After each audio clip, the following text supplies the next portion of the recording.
Yeah, my name is Peter Ferrari. I'm a professional artist and I'm a curator.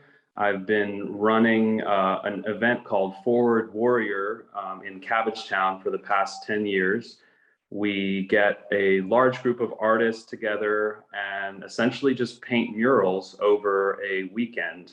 And since we started in 2012, we've created over a half mile of art in Cabbagetown. And if you are in Atlanta and you have a chance to go check it out, it's over on Wiley Street. I try and really let the artists have a lot of freedom in terms of what they paint. And as a result of that, we get a lot of artists who speak out on different social issues, particularly issues affecting Atlanta. Things like the housing issues we have here, affordability, police brutality, gentrification, all of those things come up. So I just want to talk a little bit about how the arts can be used as a way of enhancing your campaigns and enhancing your movements. I think more than anything, art is very effective at creating an emotional response within people. So we see this with great songs that we hear, and it brings up that emotion within us. And beautiful paintings that we see that really connect us to the intention of that artist.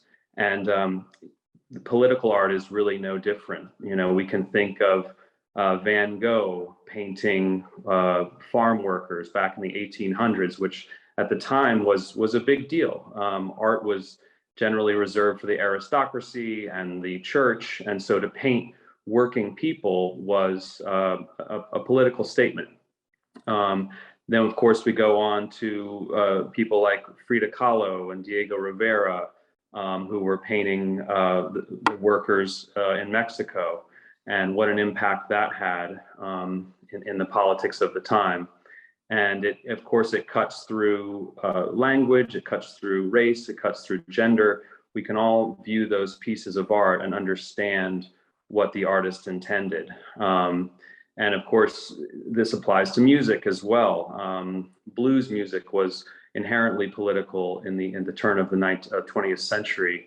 And while they may have not been overtly saying things that were explicitly political, just simply speaking about the experiences in the South for poor Black people was inherently political, and a lot of people tried to stop it for that reason. You can keep going through history. You can see people like James Brown and the movements in the 60s and the 70s, people like Joni Mitchell, Stevie Wonder, of course, the punk rock of the 80s and the hip hop of the 80s was all about getting the lives of the working class people out to the public and creating that emotional connection that could potentially affect their lives better. So I hope that when you all are putting together your campaigns or your movements, that you really think about art as a way of doing that. You want to create that memorable moment that people will see and identify with and hopefully feel that emotional connection. A lot of artists are already quite socially minded. So when you're putting together your campaigns, try and reach out to artists specifically and say, hey, I have a lot of motivation to get the word out about this, and I want to make it as appealing as possible to my audience. And would you be willing to make a piece of art for that? You would probably be really surprised how many folks would jump at that opportunity, because generally artists are great at the art part, but maybe not as good at the organizing and journalistic side of campaigns. So when you sort of combine both of those elements, you get a really great product, and more importantly, a really effective product in terms of connecting with the voters or the potential voters. I think also we hear a lot of people talking about how important it is for young people to vote. And that's a big reason why I love this, is that you all are really directly addressing students.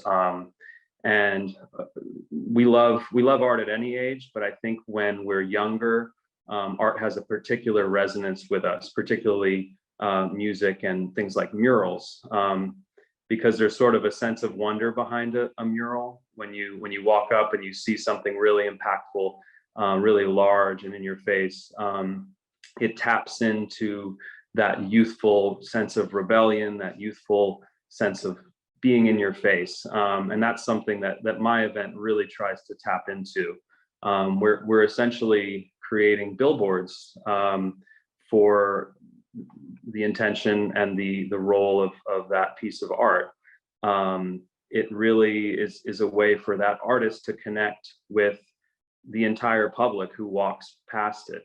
You're meeting the public in their everyday environments, which is a really, really valuable thing, particularly when you are trying to push a political goal. So when I'm curating my event, I tell the artists that they are welcome to bring political topics in.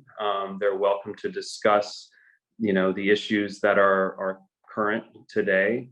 I try and not be too heavy-handed with things like that in terms of just lots of text on the wall. I would rather have a representational image that sort of conveys the message rather than text. But that's mainly because I'm producing public art. Now, when you have a very clear, explicit intention of getting people to vote, say, you want to sort of combine both of those things with a powerful image, a powerful message, and you're going to have the greatest impact on your audience. At least that's been in my opinion, or in my experience.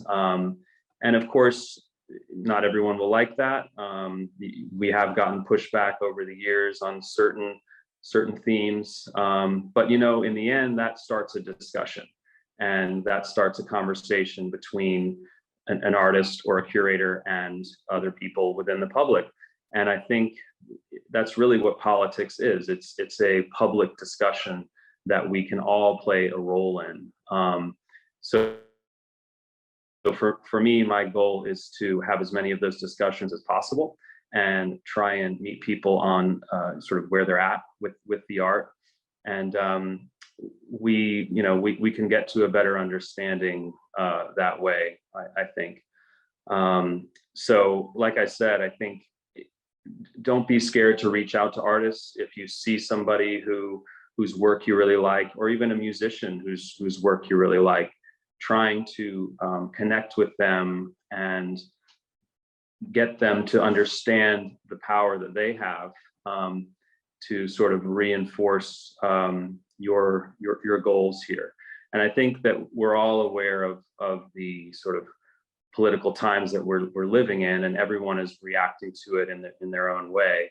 And we're all looking for sort of more leverage to get our messages out there.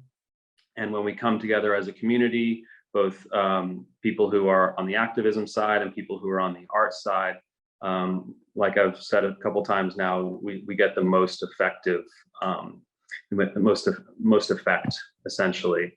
And if you can get an artist to create a really iconic image, you think about Shepard Fairey's portrait of Barack Obama in 2008. That image lived on forever, or will live on forever, and has almost spawned its own aesthetic in and of itself. And that was just one piece of art. There's other artists like Kehinde Wiley, who has a very specific style that has now sort of created its own genre of art, and it's equally impactful. Images like Rosie the Riveter, which probably falls more into the realm of propaganda, but I think the line is maybe a little blurred between political art and propaganda sometimes. But the fact that we talk about it today speaks to its power and its impact. And any artist would be overjoyed to have the opportunity to create one of those types of images, because in the end, that's what we're all looking for. We're looking for a lasting connection with the world that we live in, and that's why we're making art. I think that's why a lot of you all are into activism. You want to see your actions affect the next generation for the better. Yeah, I think that when those incentives are aligned, we really get a great effect. So I would just encourage everybody to really make art and arts a cornerstone of your activism if you can. That can be as simple as having somebody design really great posters for a protest, or it can be designing a website for a movement, or it can be designing campaign ads, all kinds of stuff. So I think we often forget how integral art is to all of these things, and how much it really improves the message when we put it out there.